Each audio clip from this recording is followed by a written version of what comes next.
E aí, pessoal? Pronto para mais um mergulho profundo. É isso aí.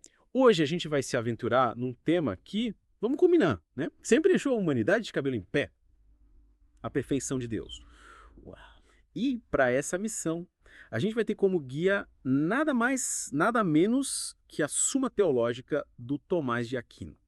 A gente separou uns trechos aqui no Tratado sobre Deus Uno, especificamente a questão 4, que fala justamente da perfeição divina. Beleza. E já vou avisando. Preparem-se porque o Aquino, como sempre, vai direto ao ponto, sem medo das perguntas cabeludas. É verdade. E logo de cara já coloca a gente pra pensar com uma ideia que parece, sei lá, um paradoxo, sabe? Como é que Deus pode ser perfeito se ele nunca foi, tipo, feito, criado, moldado, essas coisas. É de fritar os miolos, né? A gente está acostumado a pensar na perfeição como algo que se conquista, que se constrói, tipo, sei lá, um artesão que trabalha numa obra até ela ficar impecável. Entendi. Mas quando a gente fala de algo que sempre existiu, como encaixar essa ideia de perfeição? Boa pergunta. Para decifrar essa charada, o Aquino nos convida a entender a diferença entre dois tipos de causas: a material e a eficiente. Deus, ele não tem uma causa material, ou seja, ele não foi feito a partir de nada.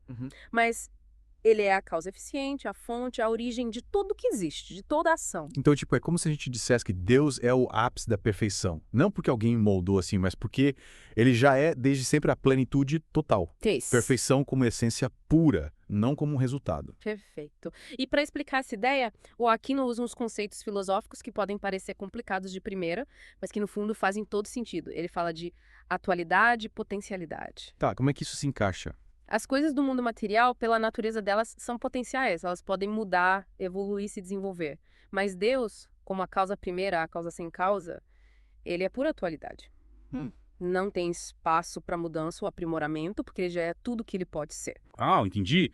É como comparar uma semente com uma árvore gigante. A semente tem a possibilidade, o potencial de virar aquela árvore. Sim. Mas ela precisa passar por um monte de etapas para chegar lá. Deus, por outro lado, já é a árvore completa, sem precisar crescer ou mudar. Exatamente. Essa diferença entre potencialidade e atualidade é a chave para a gente entender a perfeição de Deus. Ele não se torna perfeito, ele simplesmente é. Me fala uma coisa. Diga. Você já tinha parado para pensar na perfeição por esse ângulo? Porque eu confesso que mexe com a gente, né? É bem diferente do jeito que a gente costuma ver as coisas. Totalmente. E isso abre caminho para uma outra pergunta que também é de deixar a gente pensando. Se Deus é perfeito nesse sentido que a gente está falando, será que ele engloba todas as perfeições? Tipo, todos mesmo.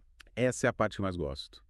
E é aí que o bicho pega, né? Porque o Aquino defende a ideia de que Deus possui as perfeições de tudo que existe. Sim. O que faria dele, tipo, o ser supremamente perfeito. Mas peraí, como é que isso funciona?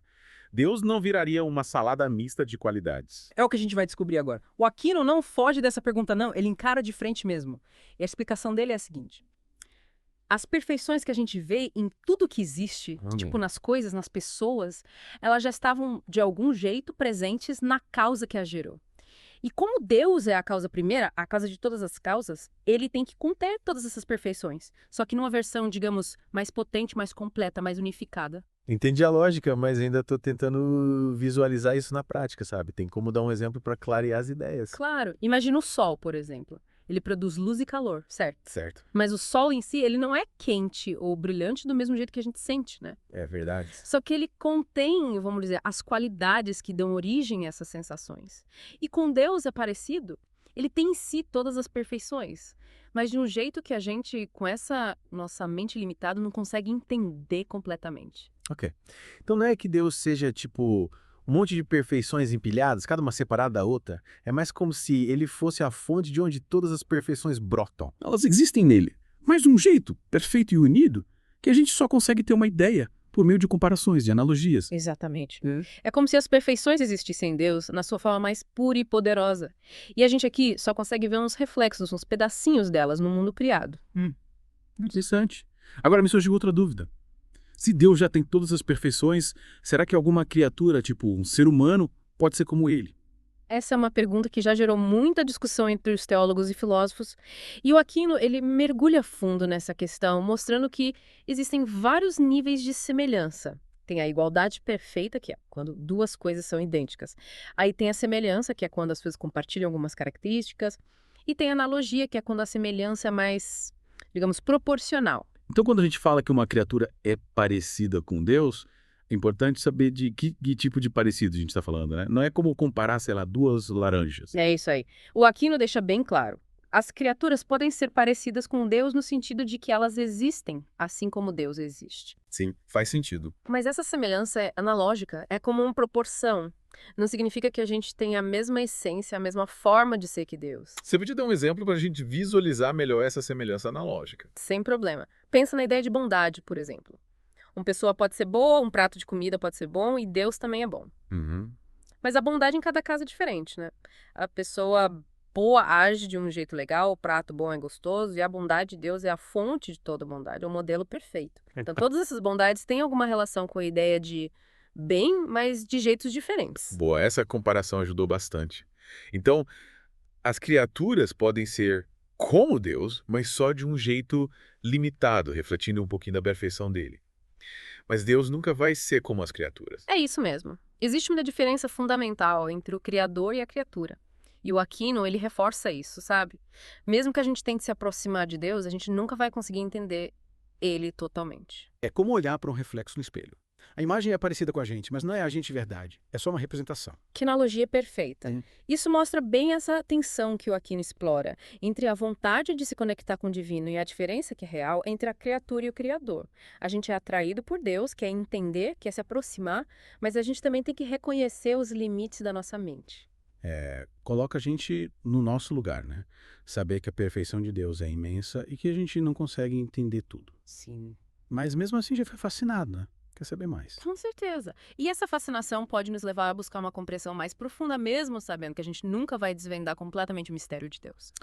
Bom, vamos recapitular tudo que a gente viu até agora. Vamos lá. A gente começou tentando entender como é que algo que não foi criado pode ser perfeito. O Aquino explicou isso usando as ideias de atualidade e potencialidade. Deus é pura atualidade, a fonte de tudo que existe. Depois, a gente viu que Deus, como causa primeira, tem em si todas as perfeições, mesmo aquelas que pra gente parecem contraditórias. E agora, a gente acabou de discutir essa ideia da semelhança entre as criaturas e Deus. O Aquino diferencia os níveis de semelhança, né? Ele diz que a gente pode ser parecido com Deus de um jeito analógico, mas nunca igual. E que a gente nunca vai conseguir entender ele totalmente. Perfeito. Nossa, quanta coisa a gente já conversou. E tudo isso começou com uma pergunta simples, né? Deus é perfeito. Pois é. E olha onde a gente chegou. Mas, e aí, o que tudo isso significa pra gente? Por que a gente deveria se importar com essas ideias? Essa é a pergunta de ouro. Se a gente parar para pensar, entender a perfeição de Deus pode mudar a forma como a gente se vê, como a gente vê o mundo. Tipo como? Bem, se a gente pensar que Deus tem todas as perfeições na sua forma mais, digamos, completa, como o Aquino fala, será que isso muda o jeito como a gente entende a bondade, a beleza, a verdade? Caramba, essa é boa. A gente costuma pensar nessas coisas como subjetivas, né? Cada um com a sua opinião. Mas se elas existem de um jeito perfeito em Deus, será que isso significa que tem um padrão, um modelo para essas qualidades? Tipo, uma verdade absoluta, uma beleza perfeita. É essa a questão. E aí a gente se pergunta, como a gente faz para se alinhar com esses modelos perfeitos? Como viver de um jeito que mostra essas qualidades, mesmo sendo, né, humanos imperfeitos? É como se a gente tivesse um vislumbre daquilo que é ideal e isso nos motivasse a buscar algo maior, sabe? A viver com mais propósito. E essa é da beleza do pensamento do Aquino. Ele não fica só nas ideias abstratas, ele conecta essas ideias com a nossa vida, com os nossos valores, com o que a gente busca. É como se ele nos desse um mapa para entender não só Deus, mas também quem a gente é, qual o nosso lugar no universo. Exatamente. E essa descoberta, ela pode ser desafiadora e libertadora ao mesmo tempo. Desafiadora porque nos coloca diante do espelho, nos faz pensar se estamos vivendo de acordo com esses modelos perfeitos. E libertadora porque dá um sentido para a nossa vida, um caminho para a gente seguir. Começamos com uma pergunta simples. Deus é perfeito. E olha só, a gente viajou por um monte de ideias, discutiu teologia, filosofia e acabamos refletindo sobre a vida, sobre o que significa ser humano. E é isso que é legal no mergulho profundo. Não é só aprender coisas novas, é abrir a mente, questionar o que a gente acha que sabe e descobrir novas maneiras de enxergar o mundo e a nós mesmos. Foi incrível. Espero que quem está acompanhando a gente tenha curtido essa viagem tanto quanto a gente. E claro, tem muito mais para explorar na obra do Aquino e nessa busca por entender Deus, a perfeição, nossa própria existência. Mas a gente não pode deixar vocês irem embora sem uma última provocação, né? Baseado em tudo que a gente conversou, fica a pergunta. Se Deus tem todas as perfeições na sua forma mais completa, será que as nossas ideias de bem, de beleza, de verdade são só, tipo, cópias imperfeitas? Ou será que a gente, como criaturas feitas à imagem de Deus, consegue participar dessas perfeições de um jeito real e profundo? Essa é a pergunta que fica para você que está nos ouvindo. Continue explorando, continue se questionando. E até a próxima.